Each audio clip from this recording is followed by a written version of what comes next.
this same DA we've been debating, who brought the criminal charges against Daniel Penny for protecting those subway passengers, is the one who brought the charges against Donald Trump for falsification of business records around his non-disclosure agreement with Stormy Daniels.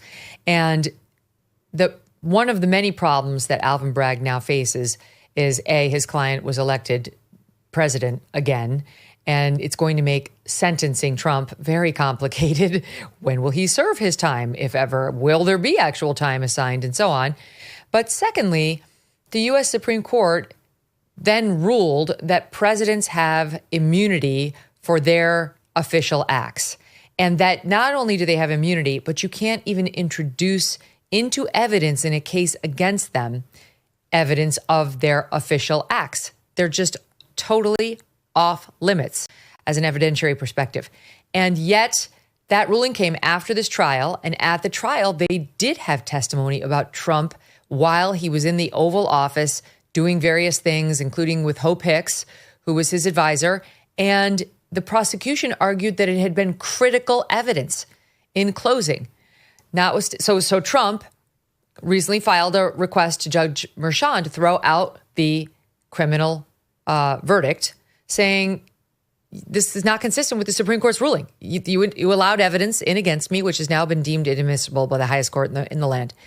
And Merchan, shockingly, didn't see it that way and will not order a new trial and does not think that this was a problem. So while we're on the subject of Alvin Bragg, what's going to happen in that case, Arthur? You're a New York lawyer. Well, the judge relied on what's called the harmless error. He's like, even if it did come in, the evidence against Trump was overwhelming without this bad evidence. So it's harmless error of that the prosecutor, I allowed it in, and we're going to stick with the result that the jury gave. Typically, that's what an appellate court does. An appellate court rules, yes, the trial judge should not allow this in. He did allow it in. The jurors did hear it. But there was so much other evidence that it didn't matter. So that's where we are with that piece of the puzzle. The sentence in this case, I believe, was supposed to be July 16th. Then in between the conviction and July 16th, that's when the Supreme Court decision came down with the presidential immunity. There have been all kinds of motion practice. Then it was supposed to happen in September. Then it was supposed to happen in November. But then Trump won. And I try to look up today what the next date is for a sentence. And I don't see one.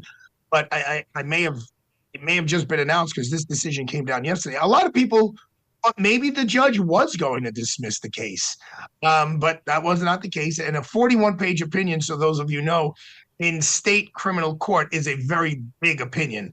They're normally like 4 to 5 pages, not 41 pages. There now has to be some sort of a sentencing to end this. Alvin Bragg has suggested, let's just all agree or adjourn it until after President Trump's tenure as the president of the United States. But a defendant has the right to a speedy trial, and this falls into all of his constitutional rights.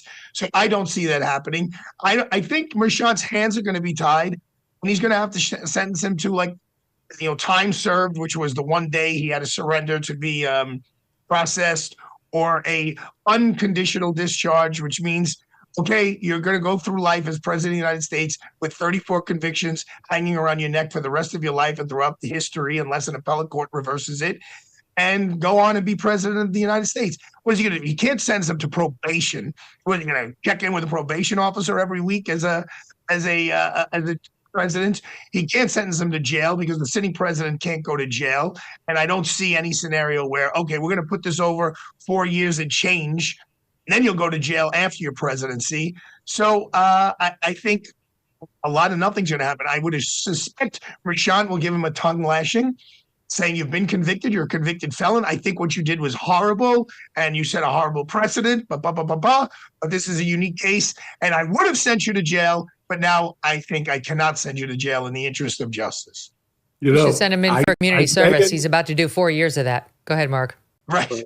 I was just going to say, I didn't realize we'd be talking about this, but I pulled up the quote that I noticed yesterday that Todd Blanche, who's now nominated to be the number 2 at DOJ, wrote. And he said, as a further illustration of DA Bragg's desperation to avoid legally mandated dismissal, DANY proposes that the court pretend as if one of the assassination attempts against President Trump had been successful, quote unquote. And that is exactly right.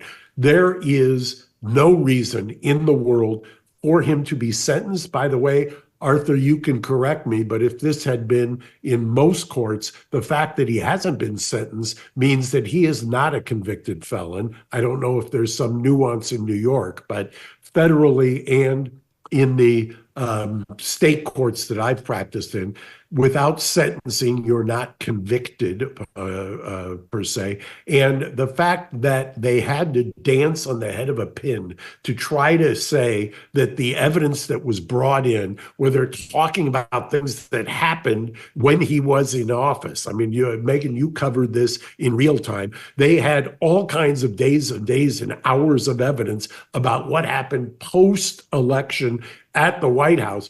And to say now, well, sorry, we were just kidding. It was overwhelming, and therefore it didn't implicate presidential immunity is just nonsense. The appellate court will see through this. They will see how the prosecution argued in closing that evidence about Trump's official behavior was critical to their case by their own admission, the prosecution's own admission, not to mention all the other ridiculous legal gymnastics that were pulled in this case. Right. There's so many appellate arguments here. So many arguments here.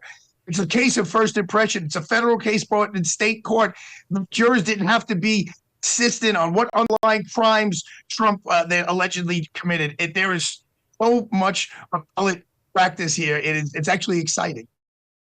For those of us holding our breath for the past several months as we came up to this election, we can finally exhale. Work can at last be done on the major issues this country's facing, one of the most significant being our national debt. The fact is, we're broke, and that debt is a house of cards for our nation that cannot be quickly dismantled. So the strategy remains the same. You might want to diversify your savings. This is why I want to tell you about Birch Gold. So many things are out of our control, out of our president's control. So it can be important to have a safe haven for your savings. Birch Gold Group can help you convert an IRA or 401k into an IRA in physical gold. And the best news is it does not cost you 1 cent out of pocket. Text MK to 989898 to get your free info kit.